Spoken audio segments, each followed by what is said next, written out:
I'm cutting off whatever is hanging off of the edge of the planters. And here are the other two matching planters. Small pots are crock pots. So on a weekly basis, I try to remember to rotate them. Hi, it's Steph. Welcome back to my garden. We've all been there. In spring, we create these beautiful containers that we hope will look beautiful throughout the summer and into the fall. But halfway through the season, they start looking a little tired. And that's the point we're at now. Especially if you grow petunias, they start to look a little scraggly. So today, I'm going to share with you 4 tips to revive your containers fast and keep them looking beautiful for the rest of the season. Step 1 is drastic but necessary. Cut back leggy growth. This is especially important on plants like petunias, calibrachoa, and verbena, which have a trailing habit and have a tendency to get leggy and scraggly as the season goes on. By cutting your plant back by 1/3 or 1/2, whatever you're most comfortable with, it will really encourage more growth, side branching in a bushier plant, which will in turn give you more blooms and continue to keep your container looking fresh and beautiful for the remainder of the season. So today I'm going to go through and cut these beautiful petunias back. I also have a version of calibrachoa here, the super bells that I'm going to cut back, and some verbena. So I am going to cut my petunias back by 1/2. You might be thinking, Steph, your containers still look good. Why are you cutting them back? Because I know that it's time to give them a good cut back. It might feel counterintuitive, especially when the plants still look nice. But trimming them now helps keep them healthy and encourages fresh new growth. If you're a newer gardener, this kind of cutback might seem a little harsh or even scary to do. But don't worry, the plants are going to be just fine. In fact, they'll come back fuller, stronger, and with even more blooms. I hope that by watching me cut back these petunias, you'll get a better idea of how to do it yourself. And most of all, I hope it gives you the confidence to go ahead and refresh your tired annuals. It will only take a couple of weeks before these containers are all filled out again.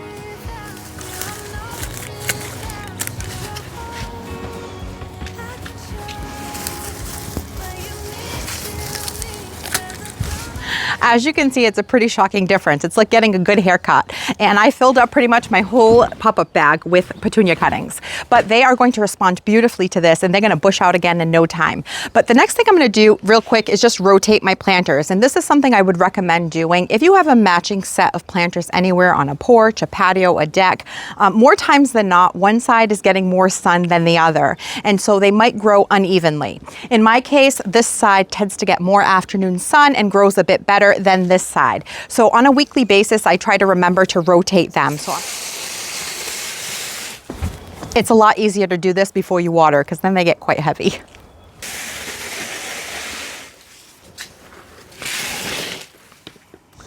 Next up are the calibrachoa, or the super bells, and my verbena. And on these, I'm going to cut them back by about 1/3.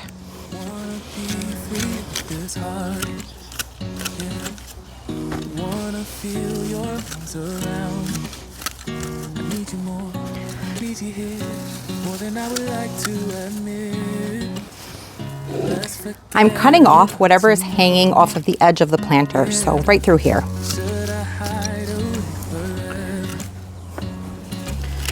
Should I close my eyes and never again hold you tight, call you mine, think about you every time.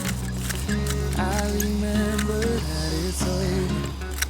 Yeah, you never break, you never lie, you never ever scared of the dark.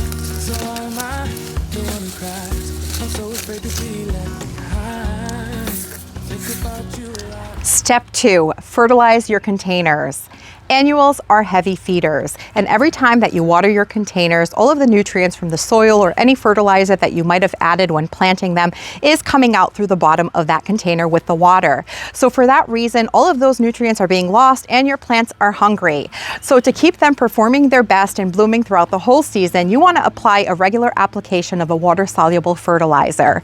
I like to use this in my watering can every 1 to 2 weeks or as often as I can remember. And what helps me remember is Fertilizer Fridays. So typically on a Friday, I'll go through, I'll add some of this Proven Winners water-soluble fertilizer to my watering can and feed all of my annuals in containers. This fertilizer is really easy to use. It's a powdered fertilizer and it comes with a measuring scoop, and most watering cans are a 2-gallon size. So for a 2-gallon, you want to apply 2 scoops. It's 1 scoop per gallon. And then you add your water and it dissolves. I typically use a watering can to fertilize my annuals, especially when I'm just feeding a few containers. But if you have a large number of plants, there are more efficient options.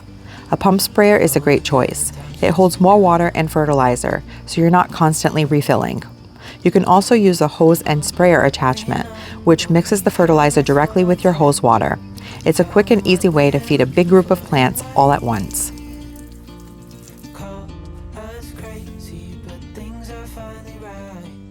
Step 3 is deadheading, and that means cutting off the spent blooms on your annuals to keep it directing its energy into creating more blooms instead of setting seed. Here I have some annual sunflowers, and whether they're planted in the landscape or in a container, the process is the same. You find your spent blooms, you follow the stem down, and you cut. And annuals like sunflowers, zinnias, cosmos, and even geraniums and petunias really benefit from being deadheaded regularly. However, there are some types of petunias that are self-cleaning. Let me show you that. This beautiful petunia that we just cut back today is the Proven Winners Supertunia Vista Paradise. It is a beautiful and vigorous petunia, but the supertunias have been bred to be self-cleaning. So what that means is as the blooms fade, they just shrivel up, dry out, and fall off of the plant, as you can see there, which means that you don't have to go through and deadhead it in order for it to continue to produce beautiful blooms all season long. However, let's say, for example, that your petunia is an older variety that is not self-cleaning. When you see your spent blooms like this, you would just go ahead and cut them off. Step 4 is water deeply, not constantly. You want to give your containers a nice thorough soak when you see that the top 1 inch of soil is dry. By giving them a thorough soak, it's going to promote healthy root development and will give your plants less stress from inconsistent moisture. Now you will find that as the season progresses that the roots will start to develop and they will take up a lot of volume in that container and eating up a lot of that soil.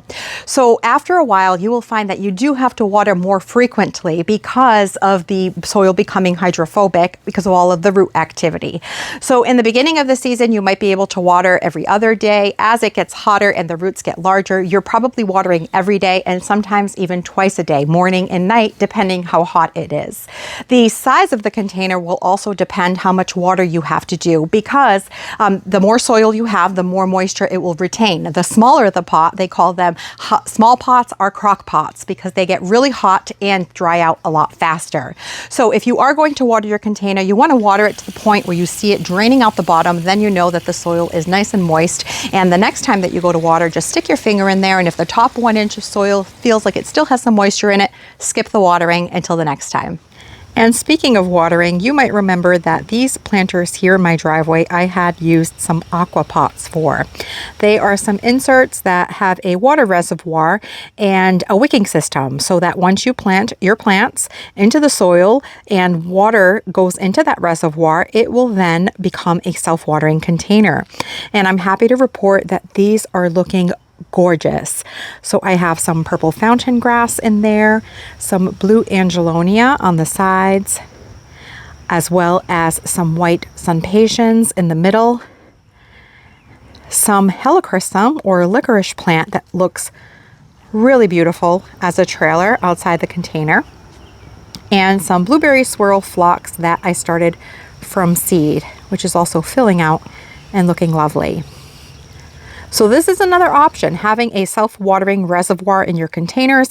Something to take note of and something that I learned shortly after inserting them is that initially you do have to fill up the reservoir. There is the tube, but initially, because your plants are still babies and establishing a root system, they're not going to be able to reach down into that soil and wick from that reservoir. So for the first month or so, I did have to hand water the container. And then once those roots started reaching down into the soil, at that point, they started wicking up the water from the reservoir, and they have worked beautifully ever since. Look how huge these got. They look beautiful. And here are the other two matching planters that I have flanking either side of the stairs that lead you up our walkway. I absolutely love the plant combination that I chose for these planters this year, and they look absolutely stunning as they mature. And with the sunlight coming through those gorgeous plumes of the purple fountain grass, I just love them so much. And that's all it takes, just a quick cutback, a little bit of food, and the proper watering habits to bring your containers back to life and keep them looking beautiful for the remainder of the season. Let me know, have you done any summer container maintenance yet? And how are your summer containers doing? Thank you so much for spending your time with me, and I'll catch you in the next one.